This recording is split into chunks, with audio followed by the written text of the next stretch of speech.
Okay, so action in the city. With this talk, I will try to basically propose a different approach on how to interpret certain urban dynamics in city, but also a different way to plan and design the development of city. And I will focus all my talk on the main component of the city, which is, in my opinion, action. And this is going to be about complexity, right? As you know, complexity is a topic or a word or a concept that is now widely used, like self-organization, emergence, and many others. But in my opinion, even though now we have a lot of tools, a lot of instruments, a lot of different technological things that can help us in understanding the complexity of city, or to see actually certain complex dynamic in city, a lot of work, in my opinion, still has to be done in order to plan and design the development of city in such a way that we can actually play a good role with city complexity, right? But this is not only a normative approach or interest in my perspective. I think some of the mistakes comes from the fact that we actually don't have a clear idea, in most of the cases, why a city is complex, and especially what is the main component of the city's complexity. So today, I will try to divide this presentation in 4 parts. In the first part, I will try briefly to answer to the very important question, which is, why is a city a complex system? Why is a city actually complex? In the second part, I will focus on action, the main focus of complexity, in my opinion, and the multiple interaction of many action and what they bring about. Then, in the third part, I will discuss the condition within action, individual action or group action take place. And then in the last part, after seeing the different types of condition of action, I will try to discuss the role of planning and design. And with this provocative, to a certain extent, presentation, my idea is to challenge you to think about different approaches or different, values, ethical perspective on planning and urban design. So let's start with the first part. Why is the city actually complex? As you probably already know, the concept of complex system is applied in so many different systems, in so many different fields of studies. And the urban studies one is just one of the many, right? But independently from that, a complex system is a system that has these 4 main characteristics. First of all, is non-linear, which means that different systems respond in different ways to the same input. If we think about a city, this means that the same project developed in different city or in different parts of a city will have different effects. A second characteristic is emergence. So this system presents emergent behaviors and properties, which are the result of many independent elements moving within the system. It is self-organizing in the sense that even though it is emergent, so let's say spontaneous, at the very end, it has an overall coordination, even without centralized coordination or planning. And lastly, it is adaptable. And so adaptation is an important feature. So systems of this kind of complex system have the capacity to change and learn from experience. In this slide, I also put 2 books that, in my opinion, are quite relevant to understand a complex system. Well, as you know, and this is just the basic of our discussion, like the previous slide, also this one is quite basic. The first author that, for the very first time in the field of urban studies, discussed the idea of complexity was surely Jane Jacobs, especially in the last chapter of her book, Death and Life of Great American City, where she introduced the idea of a city as a problem of organized complexity, which means that there are so many, probably infinite elements, all varying and interacting at the same time. And in this complexity, as Jane Jacobs for the very first time, but after her, many other authors developed probably also more sophisticated ideas. What appeared to be chaotic at the very end and something that is more like a spontaneous order, right? So something that is more sophisticated, more complex, but it has its own logic, a logic that comes from the bottom up. But try to think about this picture. Now we go to New York, and this is one of the typical images that we could experience during the first lockdown. Can a city without people be complex? Try to think about that. How can an ensemble of elements, of buildings, streets, something that is physical, something that is material, be complex? Even though the structure, the morphology is complex, probably without action. And action is the only thing that can bring about certain changes. A city without people cannot be so complex. At the same time, even though there are no people here, you can imagine some people moving in between. Can a totally designed city be considered to be complex? Well, try to think about this quotation by Yuval Portugali. As a set of material components alone, a city is an artifact, and as such, a simple system.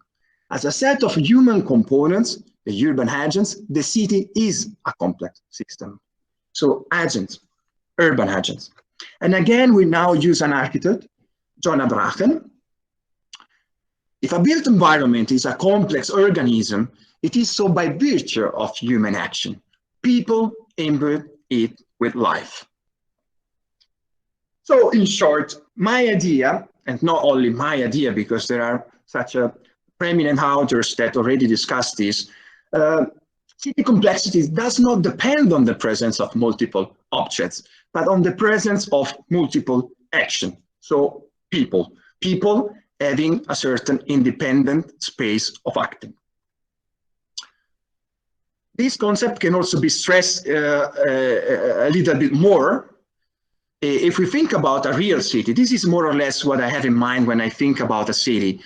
I think more about a trade-off between something that we can call control or design order and something that we can call spontaneous order or spontaneity or self-organization. In reality, a city is never totally spontaneous nor totally designed. However, there can be different degree of complexity in a city, and this depends on the amount and intensity of action that structure and restructure the evolution of such a city. So we can have cities that are more spontaneous compared to others, and so on and so forth. And on the right, you can see 3 pictures. On the top, you see a picture of Lagos in Nigeria, where there is no design or top-down design at all, and everything is spontaneous. On the bottom, you see a ghost town developed in China, where everything is designed. In the middle, you see something that is more realistic or more common in our life, which is a picture of New York, where there is a certain degree of design or control and some degree of spontaneity. That's how a city looks like. Always a matter of trade-off between 2 extremes. Total spontaneity or anarchy, and the other part, total order or design or totalitarianism. Let's put it that way. So in the built environment, these appear more or less like in these 2 pictures. This is just to show the difference between a simple environment and a complex one. On the left, you can see what I think is a simple environment where there is not so many action, the structure and restructure, the appearance and the function of that neighborhood. And probably if you go to that neighborhood, you just need a couple of minutes to understand where to go to do some grocery, where to go with your dog, where to meet some people, which kind of rules there are. While on the right, there is a very complex environment, which is so dynamic and vibrant, with an uncountable number of actions, and probably you can spend an entire life there, but you will probably never understand how that area, specific area, really works, because it is way more complex. So just to try to generalize this idea that I have about cities and why a city is a spontaneous order and complex and why action play an important role. I see city like more or less in this scheme, right? Like an ensemble and stratification of many action that with the passage of time, one after the other contribute to something that we can call emergent order. Okay, so a city is something like an evolutionary organism, a living organism, which is the result of many uncountable action over time. And this action, they altogether form something that we can call emergent patterns, something that is not the design of a specific mind, but the unintended result of many uncountable action. And those emergent patterns, at the very end, also condition what kind of action can happen in a certain system. Sometimes there's patterns can enable, other times constrain, but there is always this kind of cloudy emergent patterns that structure what people can do in space. So, city is complex because there are many, many actions, and those actions together create something that is emergent. So the focus is action, and in the literature, there are not so many research or papers that dedicate time and space and work to the issue of action, even though action is really the key point of a city. Actually, and this is my view, a city is a place that basically offers an infinite amount of space for people to fulfill their dreams and have a life. So a city is a place where people live, it's life, and life is action. So in this second part, I will try to stress a little bit this issue of action, because in planning should be really the central point. As we would see in the last part of this presentation, both in planning and urban design, planners and designers should really take action into real consideration if they want to make good plans and good design. First of all, when I refer to the term action, it is important to consider that I mainly refer to certain kind of action that are relevant from a perspective of urban studies. So for instance, I have in mind an action that concern the physical change of the urban fabric, for instance, the adaptation of a building, the construction of a new one. So certain action that change the appearance of the built environment. And then I have in mind other kind of action that regards not so much change in the built environment, but especially the use that we make of the built environment. So action that change the physical appearance and action that change the functional appearance of city. But in describing what an action is, okay, we can consider those four characteristics in order to clarify this concept. And actually can be described according to these four characteristics: intentionality, subjectivity, time, and uncertainty. I will go through all of them. So an action can be considered as an intentional behavior of urban agents, for instance, homeowners, associations, cooperatives, individuals or groups who implement plans to achieve specific outcomes.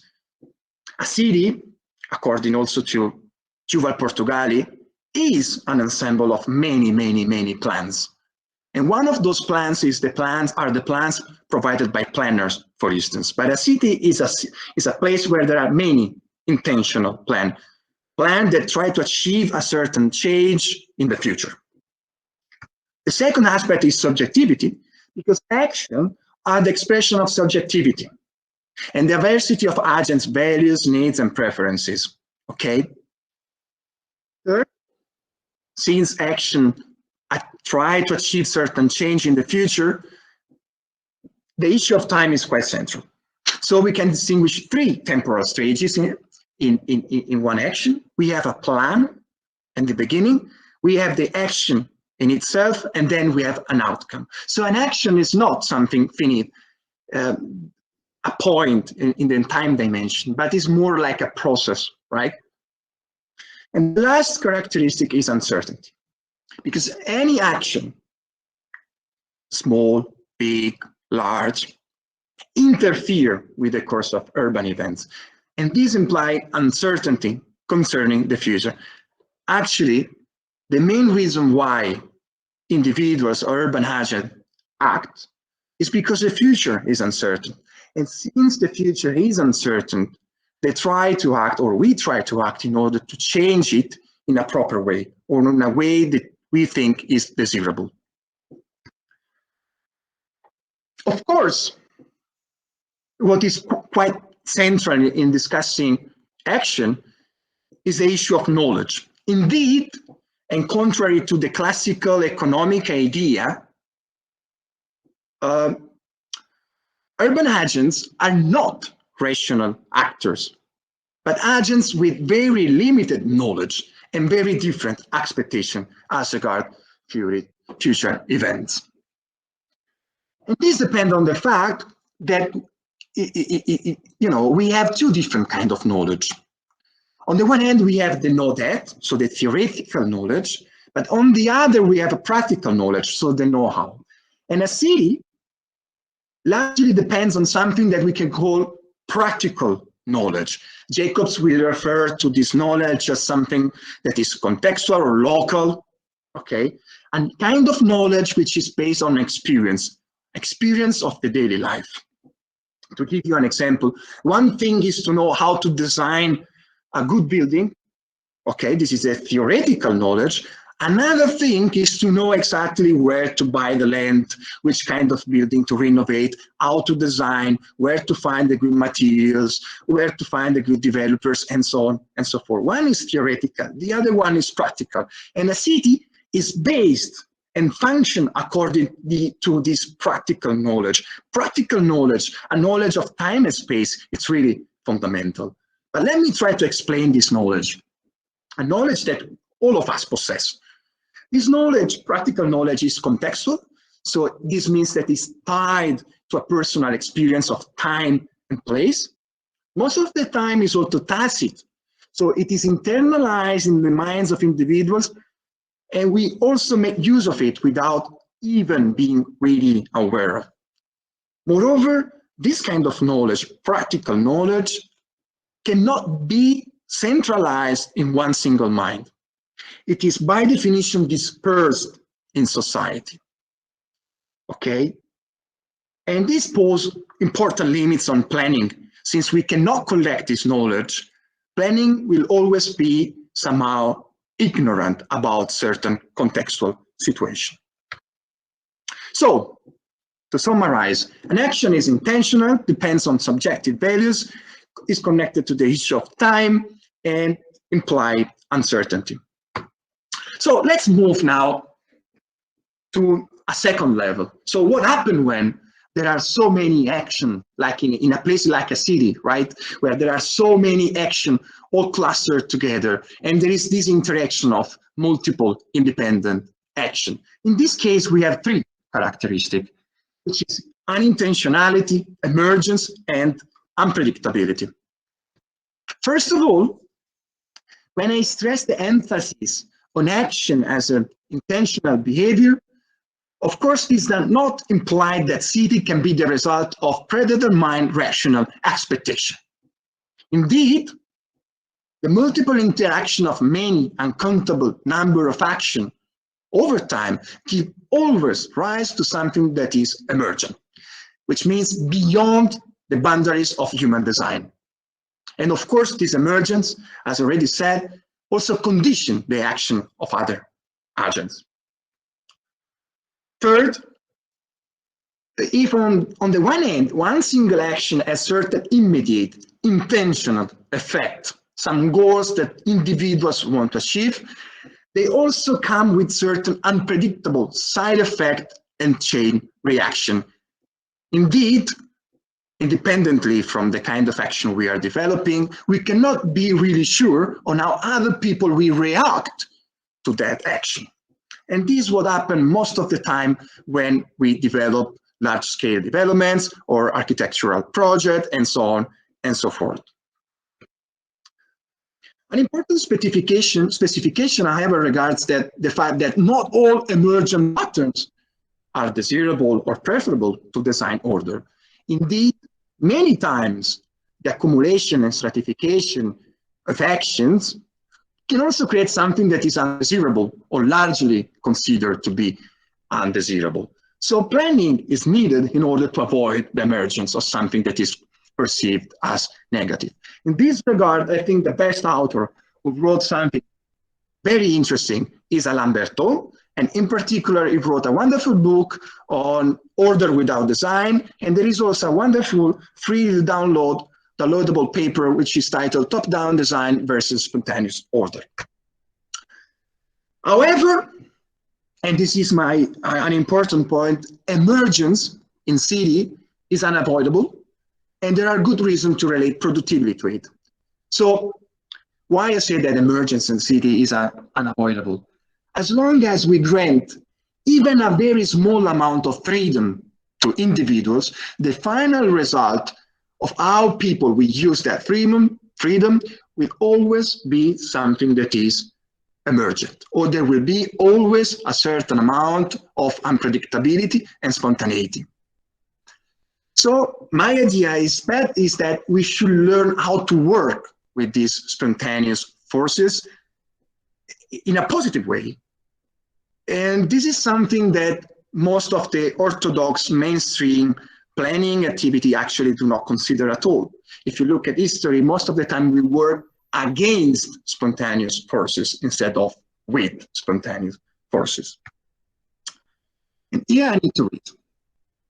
Indeed, there are reasons why we should work with emergence and spontaneous order. And the main arguments for the evolution of emergent configuration lie in the possibility of adapting over time the physical and the social world in ways that no one could predict in advance, leaving to the system the opportunity to efficiently reacting to various contextual needs and the possibility of making more efficient use of the so-called dispersed knowledge. So rely on emergent configuration means, in a positive way, means that we make a more efficient use of something that we call dispersed local knowledge. Moreover, there is more space for innovation. And if we follow one important argument developed by Jacobs,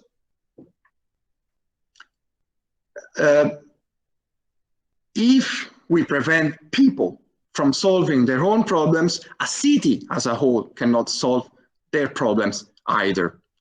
So this is another important issue. When Jacobs talk about the issue of participation, or when she said things like this, she was mainly referring to the fact that it is important to leave enough space to people and individuals to participate actively in the system in order to solve their problem. Because by solving their problem, they also solve the problem of the city as a whole. So as you can see, this motivation or this reason is not that different from what Jane Jacobs was arguing many and many years ago. However, I also think that Jane Jacobs is one of the most cited authors nowadays, but at the same time, one of the least read authors.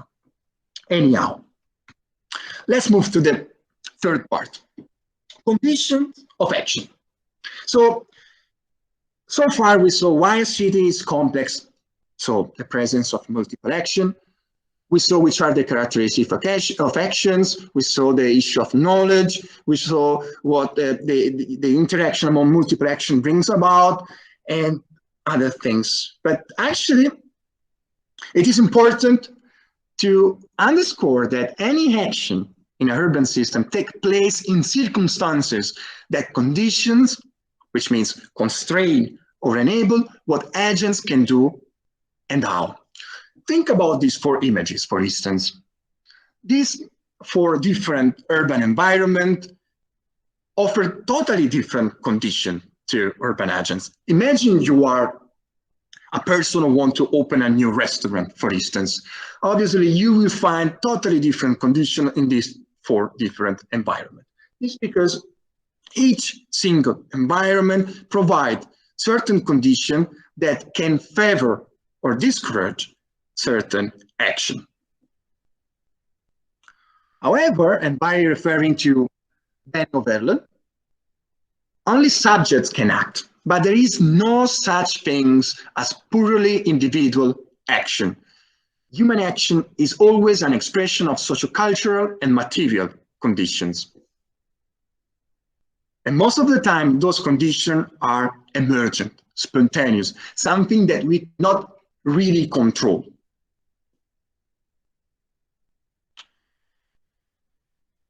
And this is also another important point, because if it is true that action happens always within certain conditions, at the same time, it is important to stress that conditions may never fully determine specific action. This because people interpret reality in a different way. People have different resources. People have different aspirations. People have different experience. So the external world is always interpreted in a subjective way by people who have different ideas, and they can also develop different plans. Two different people in the same situation can develop totally different action. So condition never fully determine action. Second, an action may never be totally independent of background condition. So if we want to develop a successful action, we need to consider those conditions and relate to them in order to transform our ideas in something that is practical, successful, and real. However, and now I try to complexify a little bit our discussion, and this is really key in understanding the limits of planning and urban design. It is important to know that conditions that constrain or enable action are of different types. So reality, the external reality, is not made by a flat word, but we have so many different types of condition, all different among them. We can make first distinction on this kind of conditions that, as I said many times already, can enable or discourage action. A first distinction is made on the nature of those conditions. There are certain conditions that are immaterial, okay? So those are intangible realities. For instance, law is something that we cannot touch. Is something that human beings create by virtue of their capacity to think. Or habits or culture, these things are things that you cannot touch, but are there and condition what you can do or not. A second is a kind of conditions based on the nature is the material condition. So something that is tangible. Those can be a wall, a building, a mountain. So in this case, we have tangible objects and entities. This is a first important distinction. You will see the utility of this distinction only in a few minutes. A second distinction is not based on the nature of those conditions, so if they are material or immaterial, but on their genesis. We can think of natural genesis of condition in the case of conditions that are independent from human activity. For instance, the Alps, oceans, rain, the sunshine, and so on and so forth. And then we can think of artificial condition, artificial genesis. So conditions that depend on previous human activities. So there are conditions that are created directly by human beings, while others are totally independent from human beings. And in the case of artificial condition, it is important to stress a sub-distinction. Don't worry, because I'm going to reorganize this typology in a table in the next slide. And this sub-distinction on artificial condition is between something that is created by human beings intentionally, by things that are created unintentionally by human beings. For instance, let's fly to Venice. You see that building. That building was designed intentionally, but the overall structure of the city, the overall culture of the city cannot be considered to be intentionally or designed. It's something that emerged with the passage of time according to many uncountable number of actions. And this is true not only for the structure of this organic emergent structure of the city, but also for the culture of the city of Venice. So, to summarize, we can make a distinction among among 6 different types of conditions. Let's go through them quickly, and then let's try to understand which are the limits of planning. We have in cell 1 intentionally created material condition. For instance, in this case, we speak of buildings, a single building, a single street, a bridge, something that is physical and it is designed intentionally by someone.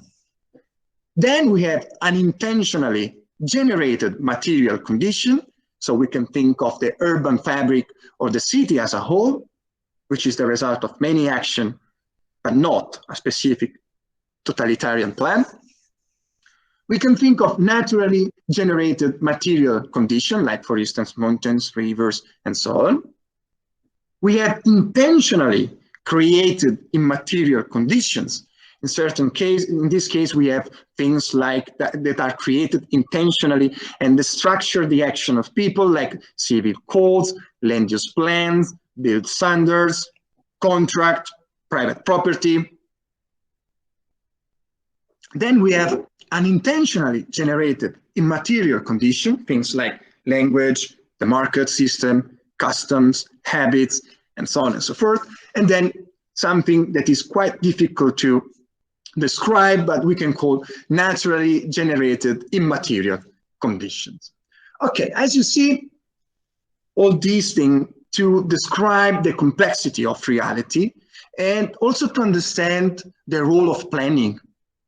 Indeed, if we consider all these kind of conditions that can enable, discourage, influence what people do or not do in space, we see that planning is only about 2 types of conditions. And specifically, it is about creating certain material condition intentionally or introducing certain rules. Then there is a complex world all around this initiative that is totally spontaneous, that is totally emergent. So we have spontaneous physical configuration and spontaneous social structures. So it is quite difficult to think or to believe that planning can directly change or improve the condition of a certain city directly.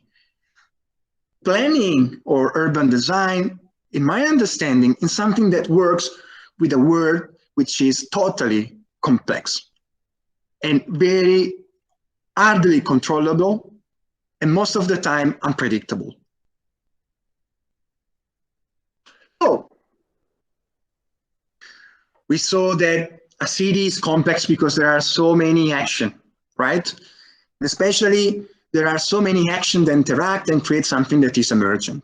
Moreover, we saw that any action happens within certain conditions that structure what can be done or not, conditions that favor or discourage certain action.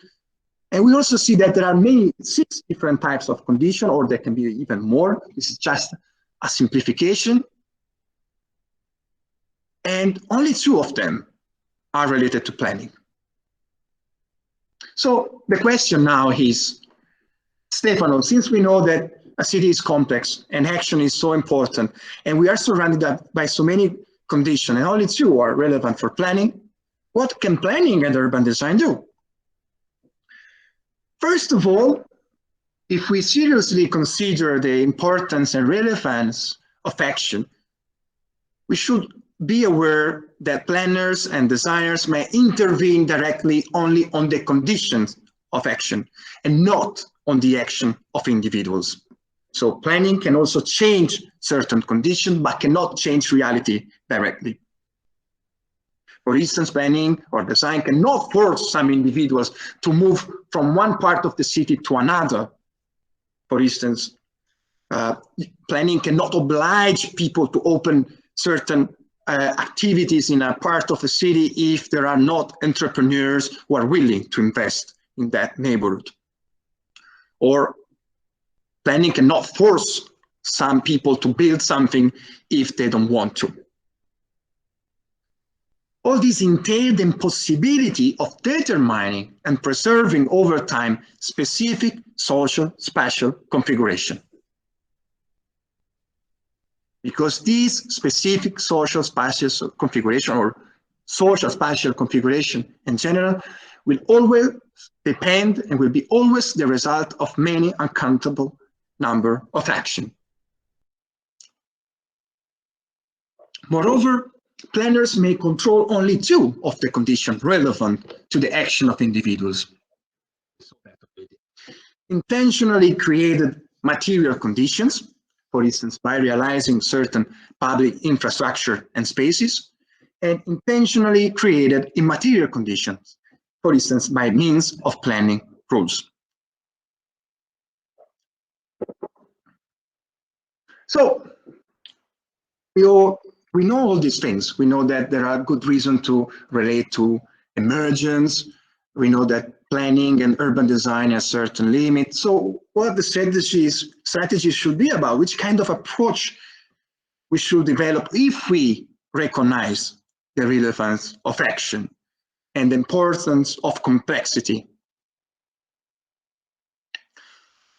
I want to propose you a normative approach that recognizes these two main things. So I think that the role of planning and design, if we recognize complexity and the importance of action, should be that of expanding the range of possible action in space, both when it is about ruling and designing. So the goal should be that of allowing a beneficial complexity to flourish. So the idea is that both planning and design should really work and intervene in spatial systems in order to allow beneficial or desirable complexity to flourish and work with this complexity. Of course, this means expanding the range of possible action and at the same time, and expanding both when you design your infrastructure or when you regulate, but also avoid the emergence of negative issues. And from this perspective, by the way, and if you look at this slide, it is quite interesting that the two kinds of conditions on which planning can work are mainly rules on private spaces, okay, and certain public space and infrastructure. It is strange because if you consider the last decades, most of municipalities stopped paying attention on the design of good public spaces, okay? And they paid a lot of attention on regulating the space of private people.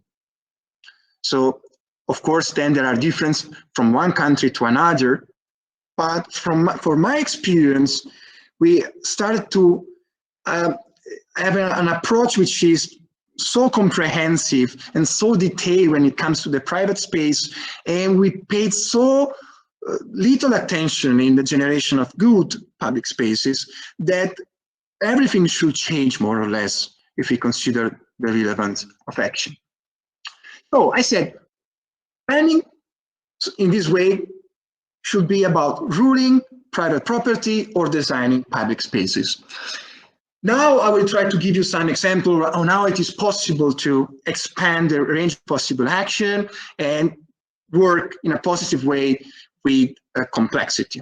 Let's start first with rules on private property, and then we move to the design of public spaces. Obviously, this is just a simple attempt due to time constraint, so I'm not going to go really in depth. I'm just trying to provide certain example on how it is possible to better regulate private property if we consider the importance of action.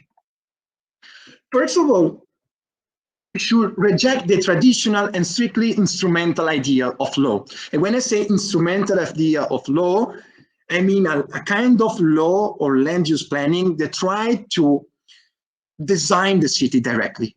So a kind of planning that use rules in order to achieve a certain very specific state of affairs.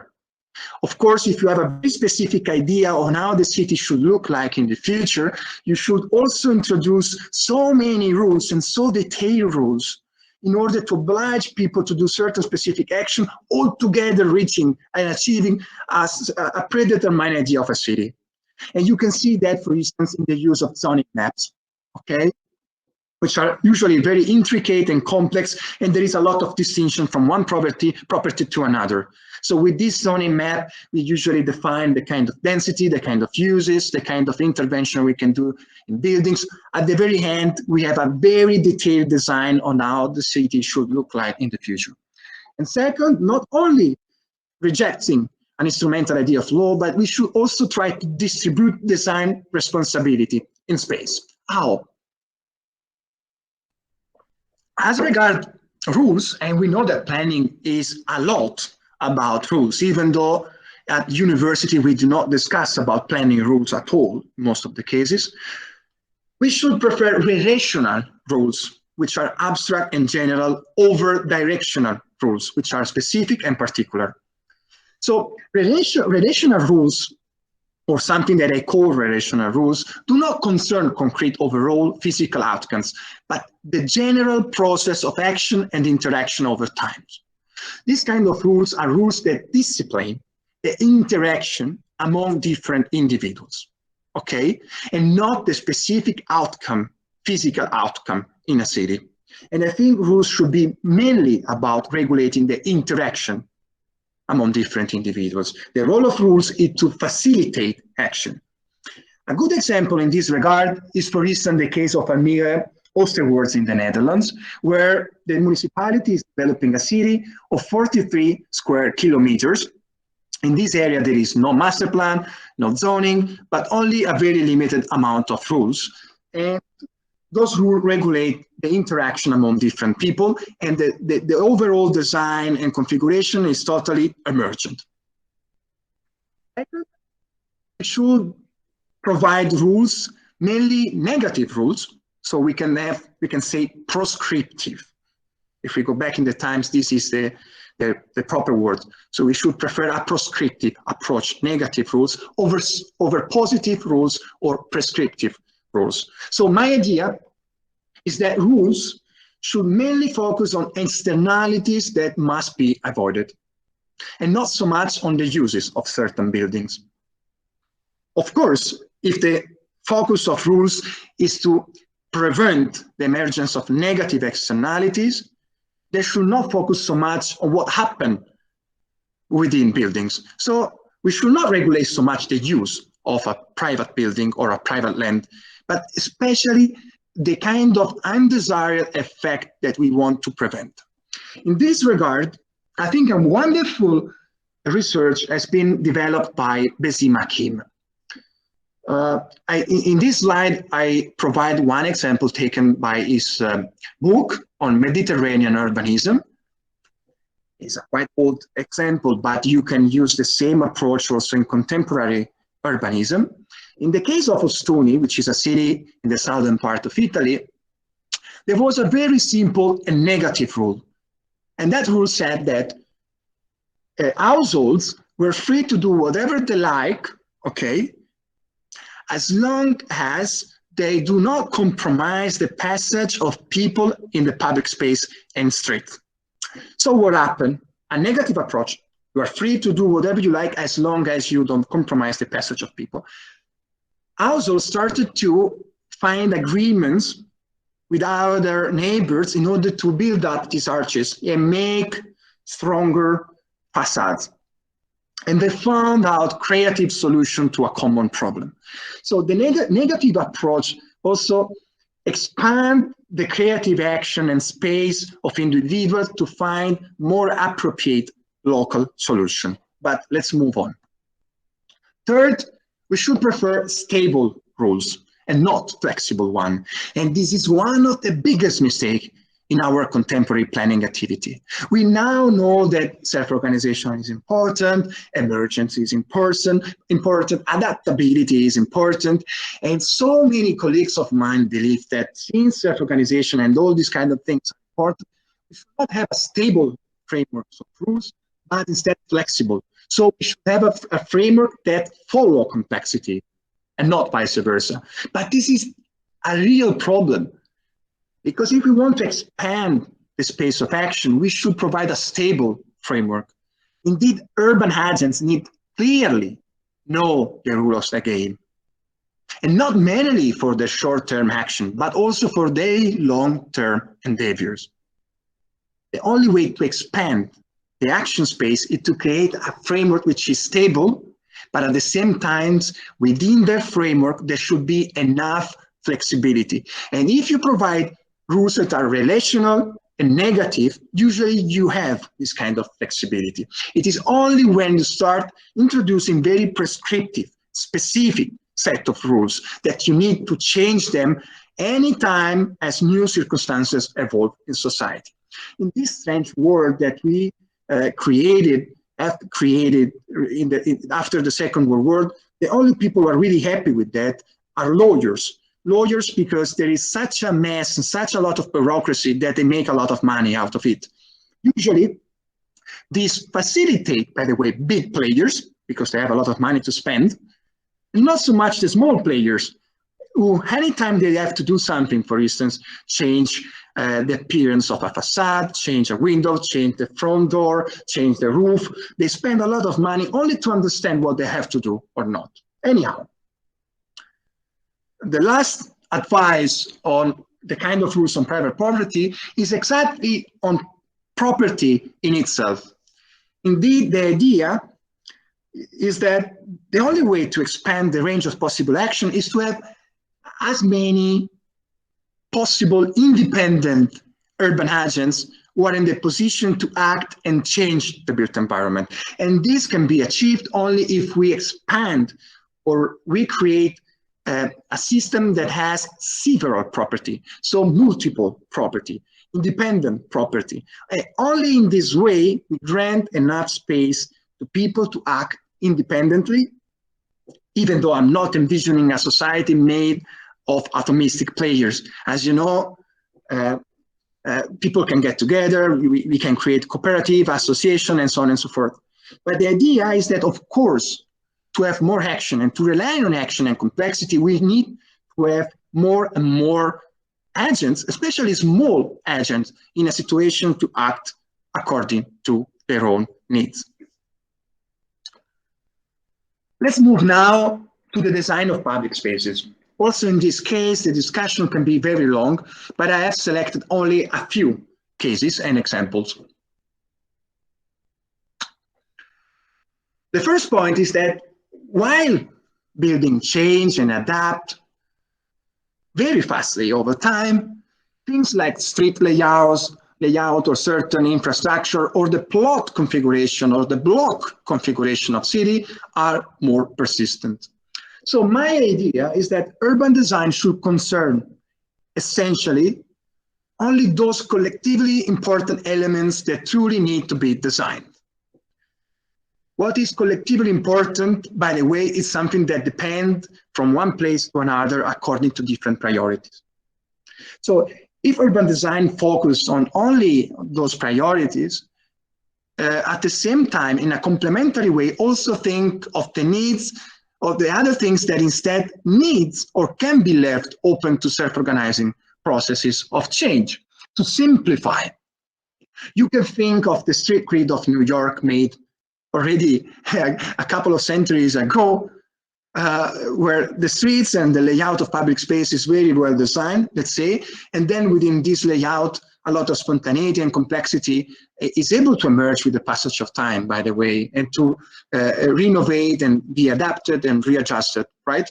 an open-ended framework. The idea is exactly this one, both in regulating and design. The approach should be about time, the fact that urban design planning should be able to allow and include time and complexity, so to create something that is open-ended, but at the same time avoiding negative externalities. And second, I put a picture of another neighborhood in Almere, the Netherlands. Also in this case, in a smaller scale, the city provide the main infrastructure, streets, and plot configuration. And then, as you can see, private initiative started to fill in these areas. And as you can see, the result is diversity in buildings, diversity in people, and so on and so forth. So, some tips or some suggestion from my perspective in a humble way. An important thing is to avoid dullness and waste when it is about designing the design of public spaces. The idea is that public spaces should not be venerated in an uncritical fashion, but instead questioned for their concrete utility in light of multiple urban action and interaction.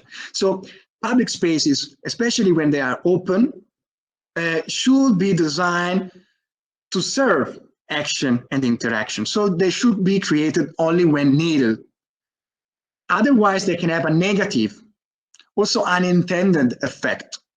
For instance, less spontaneous surveillance in public space, very high cost, expensive cost for maintenance, less vibrancy, less activities, less commercial activities as well, and so on and so forth. One of the problems of many recent urban projects is that planners are really, most of the time, happy when there is a new project and they are able to gain or obtain more public space. But an interesting thing is to go back to these areas after 20, 30 years and see how the public space is. In the second picture on the bottom, there is one view, one side of the Bicocca area in the Politecnico in Milan that was designed by Vittorio Gregotti. As you know, Vittorio Gregotti is one of the best architects in the world. The public space was really venerated when it was designed, but if you go there now, it is really declining because it's a waste, it's dull. Let's move on. Flexibility and adaptability. It is also important that certain public spaces, for instance, squares, parks, or pedestrian areas, should be physically designed to host a plurality of possible action and activities. Indeed, they should create a flexible environment in which multiple meanings and functions can emerge from daily action of the user. So we want and we need to design public spaces that are persistent in time, physically, but able to be reinterpreted by different society with different values over time. The last 2 points. When it is about designing public spaces or the collective frame, it is important to pay attention on the public-private interfaces. So, porosity. The public space should therefore not be conceived as impenetrable and closed in upon itself, so I mean sufficient onto itself, but as a porous and welcoming to change of private activities and businesses at the street level. Porosity, in this regard, is something quite important because it favors exchanges, diversity, action, flexibility, and increase the level of complexity of urban areas. And last, after porosity, another point in the design of public spaces is that they should try to increase the permeability and accessibility of urban context. Indeed, neighborhoods or the built environment or the structure of public spaces should favor diversity, interaction, exchanges, and moreover, it should facilitate movement. And this idea, again, comes from Jane Jacobs. So, in conclusion, and there are no more slides, I tried to demonstrate why a city is complex, and my idea, and not only my idea, because there are very good authors like Portugalia, Bracken, Jacobs, and many others, Action is the real issue. A city is complex only because there are human beings. And this is wonderful. So city is about life. And we know that. And it is just because there are people moving, having ideas, plan, needs, that a city is complex. A city is also something that is emergent, spontaneous to a large extent. And any action happens within those spontaneous orders. Especially it happens within certain conditions. And only some of them are related to planning activities or urban design activities. So the idea is urban designers and planners should be really humble when it comes to intervene in the city. And especially they should try to work and favor the emergence of complexity. And this can be done especially with two levels of intervention. The first is by regulating private property and buildings in a certain way, by expanding the range of possible action. And the same is true in the design of public spaces in a way that favor interaction, complexity, action, adaptability, and flexibility. With this, I think I have nothing to say anymore, and I think it's also time to finish my presentation. Thanks. Thank you, Stefano. It was very interesting.